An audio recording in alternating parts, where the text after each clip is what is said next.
Ok, bienvenido otra vez al salón de clase. Vamos a seguir con nuestro entendimiento de todo lo que pasa en la época intertestamentaria. Dar algunas ideas específicamente en el ambiente del mundo en el cual nació nuestro Señor Jesucristo. Y, por supuesto, por primera vez. Estamos hablando de las instituciones de los judíos y hemos hablado de la religión, la sinagoga, el templo, el Sanedrín, los partidos políticos y ahora la diáspora. Puede ser que algunos de nosotros no sabemos qué es la diáspora. La diáspora quiere decir la dispersión. Empezó cuando una colonia muy grande de judíos decidió no regresar a la tierra prometida después del cautiverio babilónico. Se puede anotar que solo un remanente regresó a construir o reconstruir los muros de Jerusalén y edificar el nuevo templo. Y esto más o menos en el año 500 hasta 400 antes de Cristo. Personas conocidas en este regreso fueron Esdras, Nehemías y Zorobabel. Una persona como Esther, Hadasa, en su libro no regresó, pero quedó en Susa, que es la capital de Babilonia, en el año 400. Es que los judíos eventualmente recibieron su libertad, ya hablaron el idioma y ya vivieron en la cultura del país anfitrión. Entonces, la comida, la ropa, el idioma, todo les convenía y no hubo tanto contratiempo. Hasta para regresar a una tierra que no tenía casas, que fue todo destruido, que fue una tierra abandonada y pobre, les costaría mucho trabajo y dedicación. Entonces, muchos quedaron en la diáspora, o sea, fuera de Israel. Hoy en día hay varios millones de judíos, tengo entendido, algunos 6 millones que viven en Israel y otro más o menos 8 millones que viven en la diáspora. La mayoría de los judíos todavía viven fuera de Israel, aunque sí hay una nación con muchos judíos adentro de ella. Hubo comunidades de judíos en Egipto, Alejandría, en Roma, Italia, Persia, Asia Menor, como Turquía, Grecia, Macedonia y muchas otras ciudades. Hubo personas judías que se desarrollaron en cuanto a la cultura del día. Uno de ellos sería Josefo, un hombre de letras que residió en Roma. Era palestino, judío. Contó las historias de los judíos, de la guerra de los judíos, contra los romanos, pero interesantemente tomó el lado positivo de los romanos, no de los judíos. Otro de la diáspora fue Filón, un gran filósofo, hombre de letras que residió en Alejandría. Era helenista, aceptó la filosofía griega y trató de decir que muchos de los hebreos grandes fueron iguales a los filósofos griegos. Moisés y otras personas así pensadores fueron análogos a los griegos. La iluminación, creó Filón, de Dios venía a los hombres por todo lado. Una revelación o iluminación natural, una luz de Dios, la ley de la naturaleza. Moisés recibió una revelación también especial, pero los otros recibieron revelación de Dios también. A Filón le gustó hacer muchas comparaciones de cualquier dato bíblico y Filón utilizó el método alegórico de interpretar la Biblia. Por ejemplo, José y Potifar. Potifar es como el padre, Dios. José es como el Hijo, Cristo. Ellos hicieron un pacto del siervo Señor como Dios el Padre y Dios el Hijo en la revelación. Eso es tomar un ejemplo bíblico y poner su propio molde, su propio toque y sacar una doctrina o enseñanza de él. Eso se llama el método alegórico y realmente no debemos usarlo como pastores y maestros cristianos en la iglesia. Otro ejemplo es Dios plantó árboles en el jardín de Edén. Es como las virtudes que el Señor planta en los corazones de los hombres. Eso puede ser cierto, puede ser falso, muchas veces es falso. En la historia de la iglesia se ha usado mucho el método alegórico o de un tema que uno toma y corre por cualquier lado y dice cualquier cosa que quiere decir. Es muy peligroso este tema. Tomar la Biblia y forzar su propia interpretación sobre ella. Platón creyó en la razón de Dios. La razón es el logos. Los griegos creyeron en esa razón. Es una inteligencia suprema de Dios. La sabiduría divina. Los griegos buscaron y gustaron el logos puro, o sea, la sabiduría pura de Dios. Ellos querían ser sabios, ser inteligentes y por su propia sabiduría ellos encontrarían la salvación. Entonces la salvación es algo que se encuentra, es algo que se logra por medio de su inteligencia y por medio de su audacia. Juan el evangelista escribe en contra de ese pensamiento en Juan 1, primeros versículos. En el principio existía el verbo estaba con Dios y el verbo era Dios. Él estaba con Dios en el principio, por medio de él todas las cosas fueron creadas. Sin él, nada de lo creado llegó a existir. En él él estaba la vida y la vida era la luz de la humanidad. Esta luz resplandece en las tinieblas y las tinieblas no han podido extinguirlo. Y sigue en el versículo 14, y el verbo se hizo hombre o carne y habitó entre nosotros. Y hemos contemplado su gloria. Eso sería una herejía para un gnóstico, porque la inteligencia no puede como combinar con la carne. Son dos cosas diferentes. Entonces ellos creyeron en una autosalvación, un vía de conocimiento. Yo lo comparo muchas veces a lo que creen los masónicos. La logia enseña que hay una cierta inteligencia y una cierta logos o logia, y uno sigue eso y es un camino a la salvación. La palabra de Dios, ¿verdad? En Juan es en el principio. La palabra es hecho carne, la palabra es lo que mora en nosotros.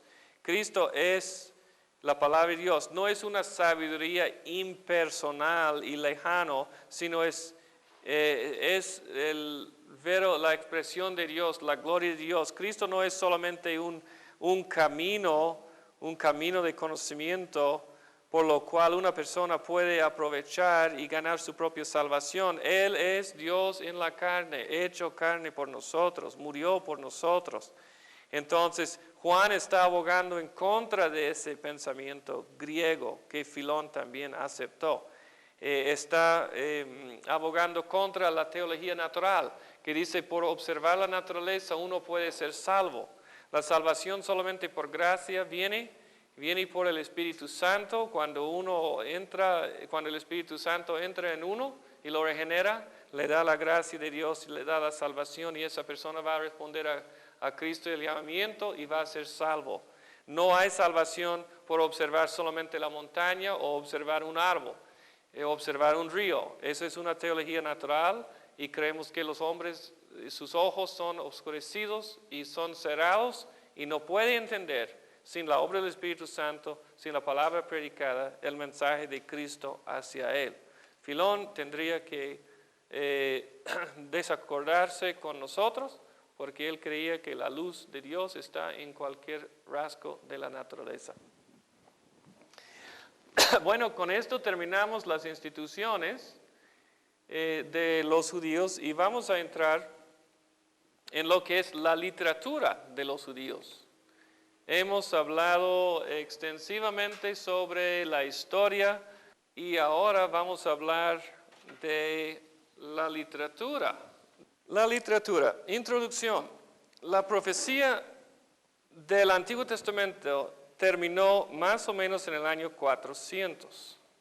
Esdras 440, Nehemías 430, Esther 460, Malaquías 430 antes de Cristo.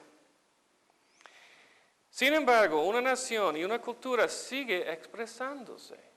Siempre va a tener un arte, una literatura. Y la literatura escrita en los tiempos entre los testamentos se llama los escritos intertestamentarios. Estos libros fueron útiles tanto a los judíos como más tarde a los cristianos.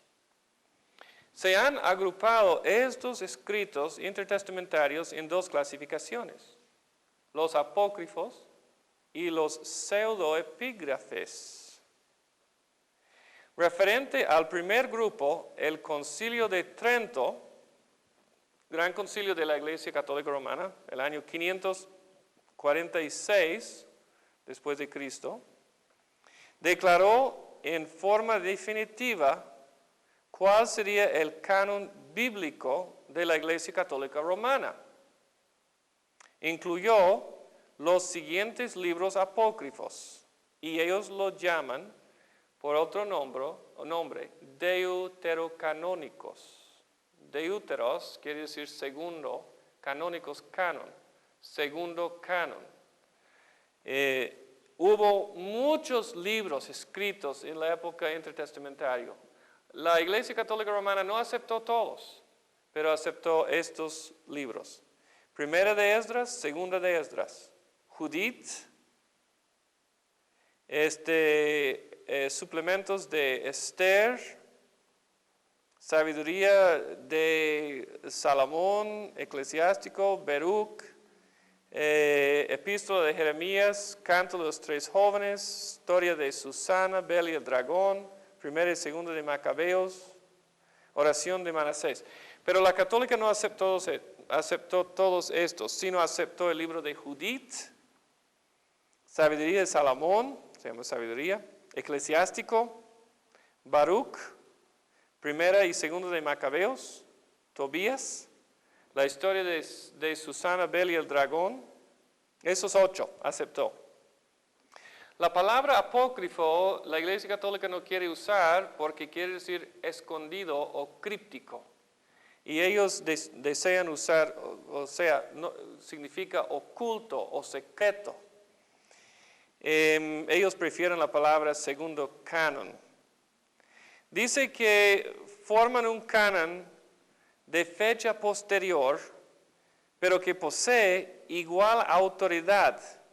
Muchas de sus doctrinas encuentran su base en los libros apócrifos, como oraciones para los muertos, los difuntos, el purgatorio y la salvación por buenas obras, y la oración a los santos y los ángeles. Eso es los libros apócrifos entonces. Referente al segundo grupo, que son los libros pseudoepígrafes, quiere decir escritos por pseudonombres. O sea que la persona prestó un nombre, escribió un libro. Y eso también pasa con los libros apócrifos por lo regular. No siempre, pero por lo regular. Por ejemplo, el libro de Macabeos, es una historia sobre los Macabeos y no es pseudoepígrafo. Pero los primero y segundo de Esdras sí son pseudoepígrafes también. Pero estos libros pseudoepígrafes incluyen libros como Enoc, Moisés y Baruch. Son prestanombres. Los judíos desaprobaron de estos libros como fueron escritos demasiado tarde para ser inspirados.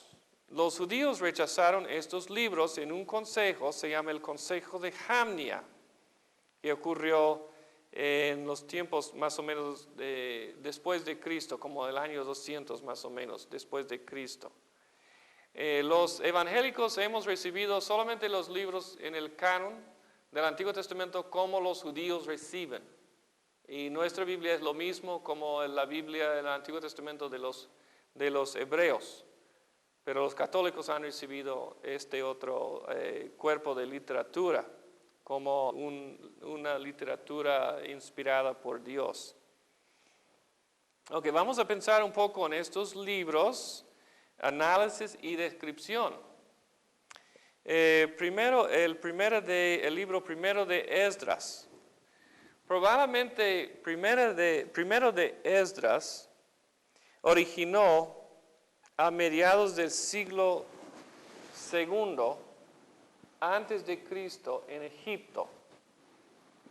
Es muy similar al texto bíblico, comenzando con 2 de Crónicas 35, la Pascua celebrada por el rey Osías, y pasa por Esdras y Nehemías.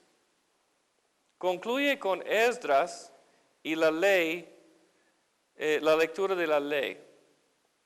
Una sección del libro explica la edificación del templo, interrumpida por la oposición samaritana. Fue reanudada bajo el rey persa Darío. 3 guardias del rey escribieron sus opiniones y pusieron la hoja bajo la almohada del rey Darío. Zorobabel entonces defendió su tesis más fuerte ante el rey y él recibió la recompensa del rey. Y eso es parte del primero de Esdras. Realmente no nos dice cosas tan importantes ni nuevos, algunas cosas que ya están repetidos, y así que no se recibe ese libro como canónico. El libro primero de Macabeos describe la dificultad de los judíos a manos de Antíoco IV, el que se llamó el Dios manifiesto, Epifanio.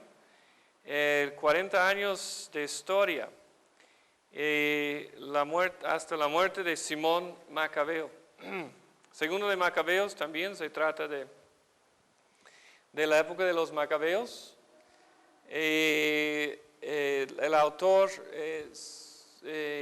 habla de lo milagroso y las grandes cosas que pasaron, resurrección de muertos, el martirio, y parece que quiere exaltar a los macabeos y ponerlos en alto. No tiene ningún propósito cristológico ni mesiánico, más que un terreno, un reino terrenal. Y es faltante. También incluye oraciones para los muertos. Entonces, esos son libros históricos, podemos decir, más o menos. Entre los libros intertestamentarios hay historia. A veces es mezclado, pero principalmente hay historia. Hay libros de ficción también. Y entre los libros de ficción encontramos a Tobías, que fue escrito más o menos en el año 200 antes de Cristo, y Judith, 150 antes de Cristo.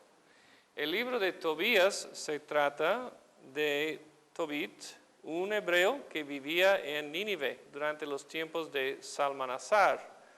Tobit enterró el cuerpo de un israelita asesinado y quedó ceremonialmente impuro. Así durmió afuera en el aire libre, pero desafortunadamente un gorrión veló arriba de él y dejó caer excremento en la cara, en los ojos, en el ojo, y quedó ciego. En otra ciudad muy lejano, se llama Ecbatana, Media, vivió una joven Sara, también una persona desafortunada. Se había casado 7 veces, y algunos piensan que los fariseos, cuando hablaron con Jesús, o perdón, los saduceos, que tomaron el ejemplo de Sara. Y ella vivió allá de todos modos, y murieron 7 esposas en la noche nupcial. Cada vez que ella quería consumir el matrimonio, el demonio Asmodeo entró y mató al esposo, al nuevo novio. Era una mujer muy hermosa, entonces hubo muchos candidatos, pero ella había quedado virgen y no podía casarse realmente. Así que Sara y Tobit en sus respectivos lugares claman a Jehová afligidos, desconcertados, dispuestos a morir, y Dios contesta sus plegarias en una forma extraordinaria. Tobit recordó que había dejado una cierta cantidad de dinero en Media. Mandó a su hijo Tobías a recoger los fondos. Tobías fue acompañado por Azarías, que es el ángel Rafael. Al lavarse en el río Tigris, un gran pez le atacó a Tobías, el cual luchó con valentía y venció arrastrando el gran pez a la costa. Azarías insta que Tobías conserve el corazón, el hígado y la hiel. El corazón y el hígado a ser quemados sirven como humo para ahuyentar al espíritu maligno. La hiel es eficaz para sanar las heridas de los ojos. Entonces los viajeros se alojan en la casa de un señor Rangel, padre de Sara. Azarías explica a Tobías las virtudes de la joven Sara, que buena joven es. Y como consecuencia, Tobías le propone matrimonio, aunque sepa que 7 hombres han fallecido en esta situación. En las fiestas nupciales, Tobías quema el corazón y el hígado del pez y corre el demonio Asmodeo de su presencia y llega a ser el esposo de Sara. Los 3 regresan a Nínive y ungen los ojos de Tobit, resultando en la restauración de la vista. Y esa es la historia. Ahora, los ángeles nos ayudan, se debe adorar, se debe comunicar con ellos. Ese es el problema. Y las obras también cuentan en este libro para la salvación. Si uno se porta bien, eventualmente Dios nos va a rescatar. Y vamos a ver que las obras cuentan ante Dios. El libro de Judith empieza con un dato poco histórico, no histórico. Presenta a Nabucodonosor como rey de los asirios, y todos sabemos que eso es una falsedad. El monarca envía a su general Holofernes para subyugar ciertos reinos orientales. Los judíos se atemorizan por la invasión inminente, y así que llega a la puerta de los judíos. Judith aconseja a los ancianos que no se rinden a los asirios. Ella es una bella viuda que se viste con ropa hermosa y atavíos y sale al encuentro del general Holofernes. Y Holofernes entonces le cae bien Judith, queda cautivado por su belleza. Todas las noches Judith y su criada salen a través de las líneas por tener un tiempo devocional. Y una noche Holofernes celebra una fiesta y se emborracha. Judith está en su compañía y lo decapita y guarda su cabeza en su alforja.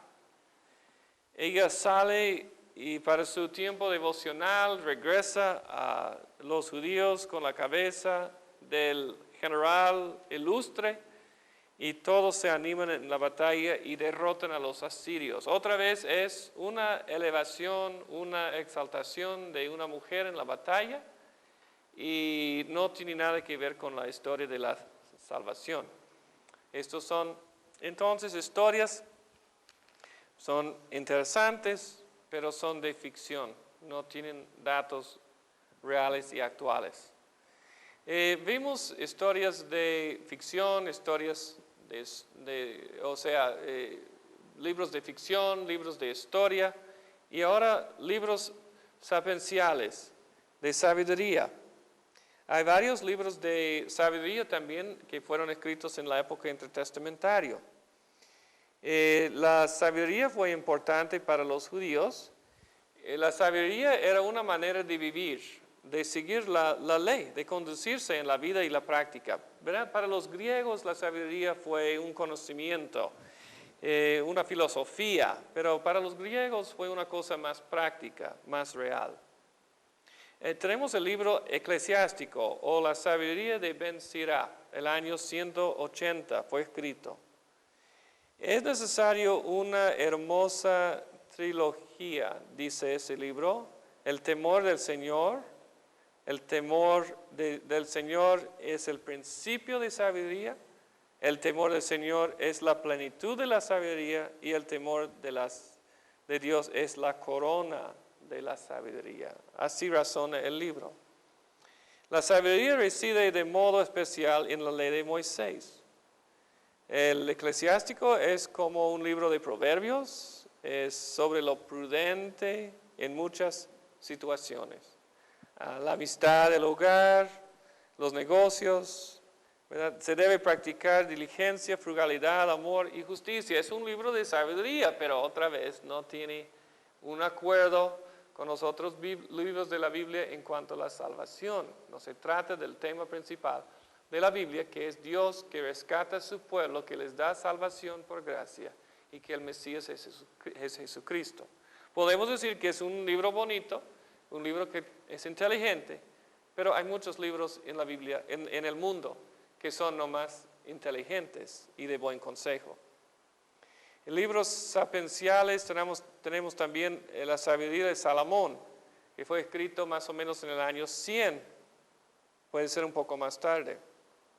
Elogia también la sabiduría, elogia la vida de personas en la historia de Israel que fueron sabios, y dice que la idolatría es necio y que la bienaventuranza es para los que sigan y alegan al Señor. Tiene dos partes. La primera contiene el propósito de renovar la fe de los judíos, y la segunda el propósito de ganar paganos a la fe judía. Es un buen libro también.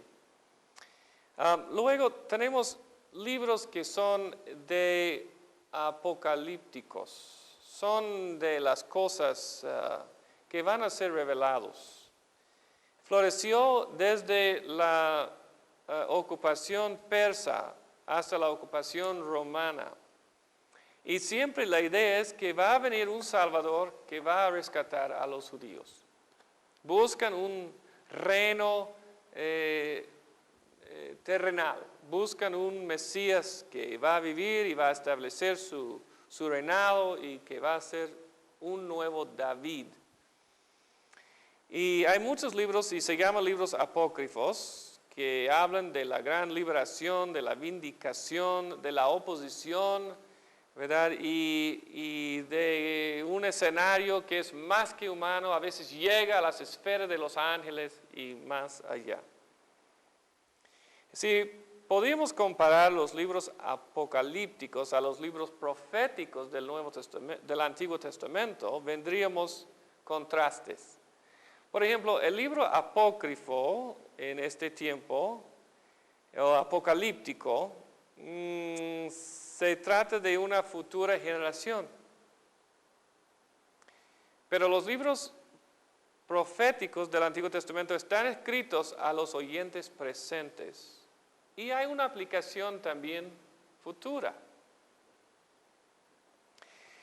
Los libros apocalípticos tienen autores con nombres ocultos, prestados. Pero los libros proféticos del Antiguo Testamento usan nombres genuinos, no falsos. Los libros apocalípticos se tratan de vigorosas, más vigorosas y son criticones o críticos de los enemigos de Israel.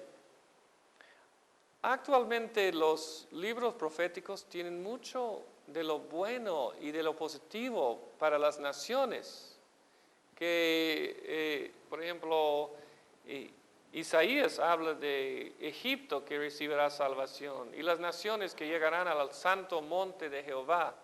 Entonces hay una idea más de más esperanza para los enemigos que algún día van a ser amigos. Énfasis en la resurrección y la vida venidera como recompensas por su sacrificio en los libros apócrifos. Y en los libros proféticos vemos énfasis en el futuro, en la nueva tierra y la comunidad de Dios. Y no se trata de recompensas para comprar la salvación. Los libros apocalípticos no tienen una buena enseñanza sobre la ética. Puro es vindicación, puro es guerra, no es ética. Pero vemos en los profetas del Antiguo Testamento que hay mucha énfasis en la ética, el arrepentimiento, el corazón, como Jeremías 31 dice, renovado, el corazón de carne. Entonces la ética sí importa.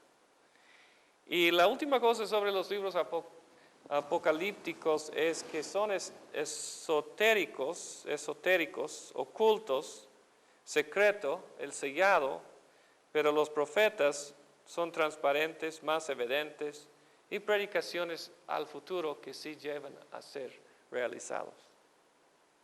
No es decir que los libros apócrifos no tienen valor. Ya hemos mencionado que sí los libros apócrifos tienen valor. Los libros que fueron escritos entre los testamentos tienen valor. Jesucristo usó las formas, por ejemplo, del Apocalipsis, Mateo 24, Marcos 13 y otras partes. Usó formas de Apocalipsis, pero habló en términos proféticos, realmente proféticos. Habló del futuro reino de Dios, cómo la historia iba a transformarse.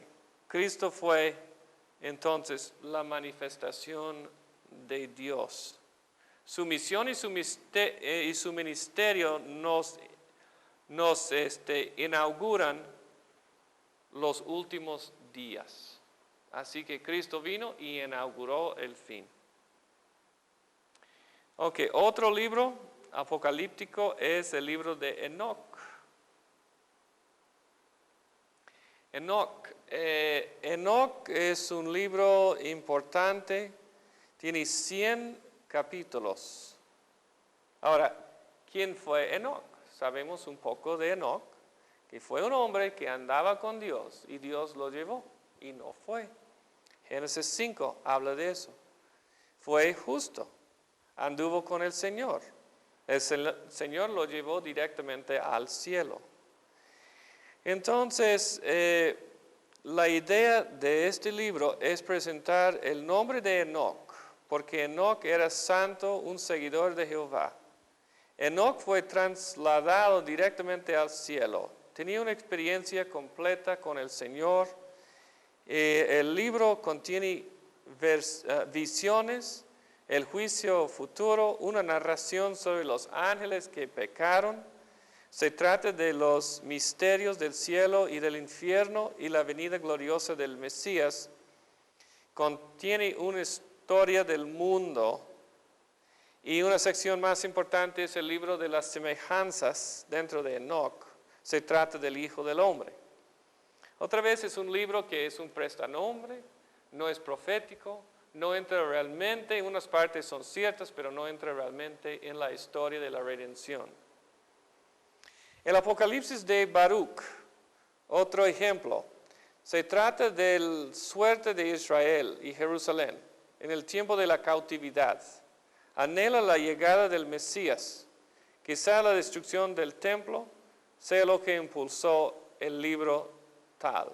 El Apocalipsis de Baruch fue escrito en el año 100 después de Jesucristo. Entonces fue escrito aún más tarde. La asunción de Moisés. contiene revelaciones dadas a Josué de su partida. El futuro iba a llegar hasta una ocupación romana y posteriormente establecimiento del reino mesiánico. Esto iba a ocurrir 1750 años después de la muerte de Moisés. Según Orígenes, el libro contenía un narrativo de la lucha entre Miguel y Satanás para el cuerpo de Moisés. El libro de Esdras, 100 años después de Cristo también, es de mucha importancia para el desarrollo doctrinal del judaísmo. Reflejaba la situación pesimista después de la caída de Jerusalén, el dolor, la perplejidad.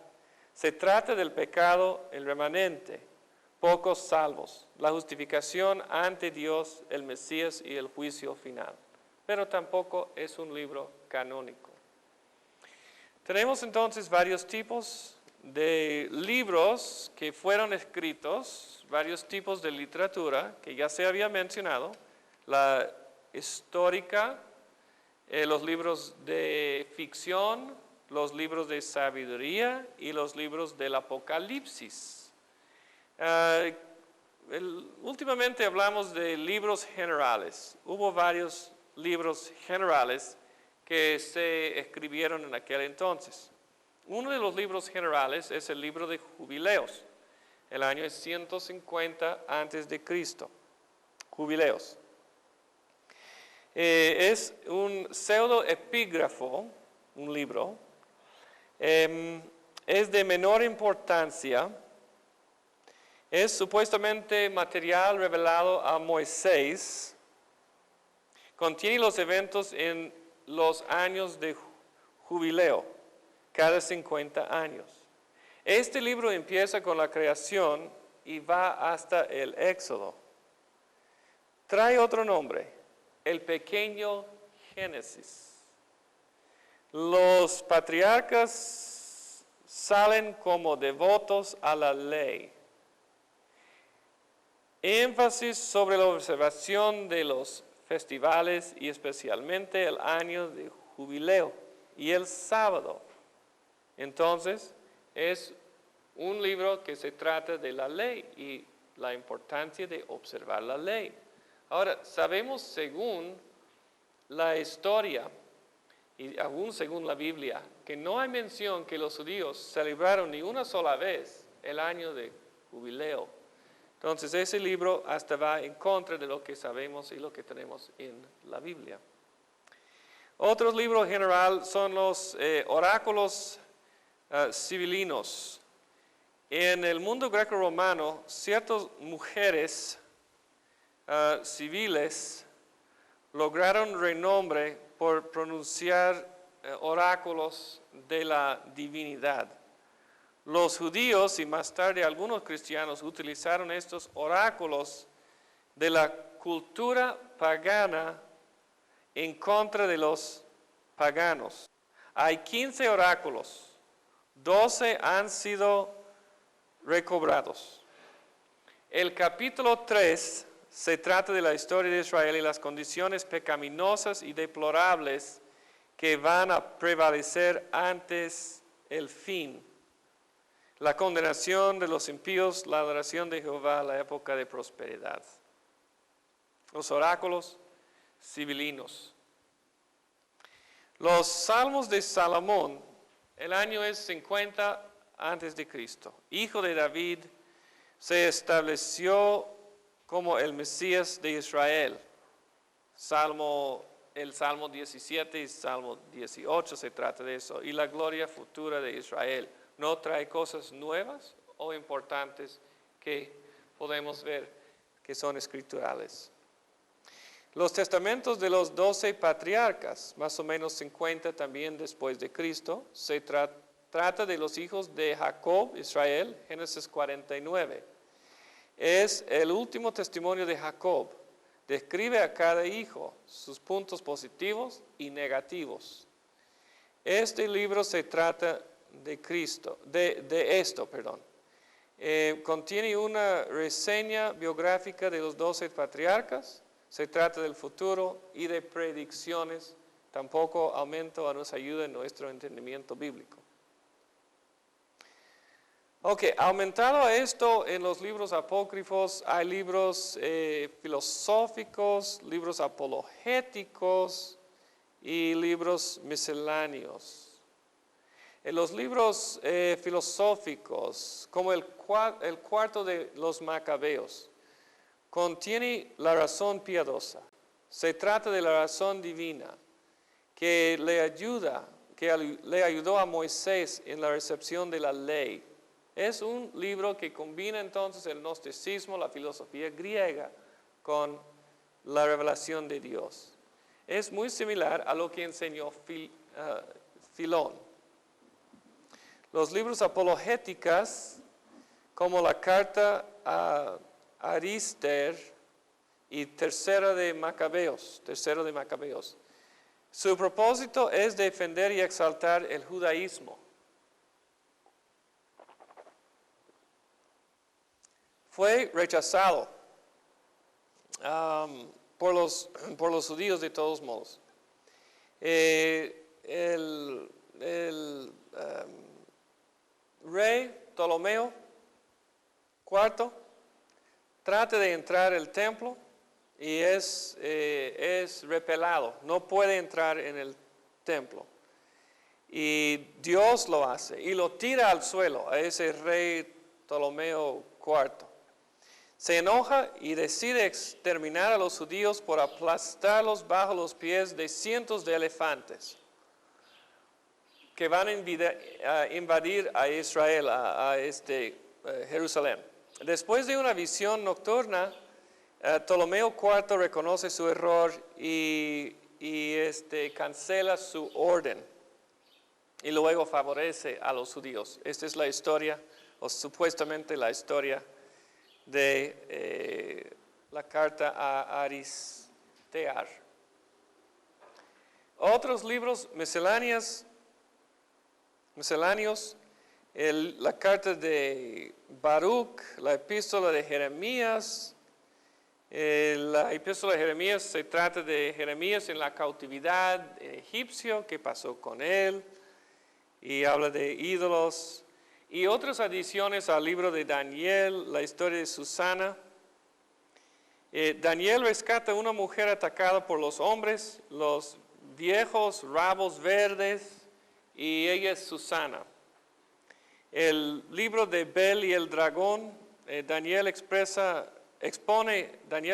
los engañadores o los engaños de un sacerdote de Dios, del dios ídolo Bel. El sacerdote dice que la estatua de Bel come una ofrenda que se ofrece todas las noches. Daniel pone ceniza alrededor del ídolo. En la mañana quedan expuestas las huellas del sacerdote que había entrado y había robado la comida en la noche. El rey ordena la demolición del ídolo Bel. En la segunda narración es sobre el dragón serpiente que la gente en Babilonia adoraron. Daniel preparó una resina y echó la resina en las fauces del ídolo. Y el populacho se rebeló contra Daniel, fue arraigado o arrojado al foso de leones. Luego Daniel fue milagrosamente preservado en el foso. Hay otros libros intertestamentarios, no hemos mencionado todo, pero esta es una lista de algunos de los más importantes. Y se han descubierto aún otros en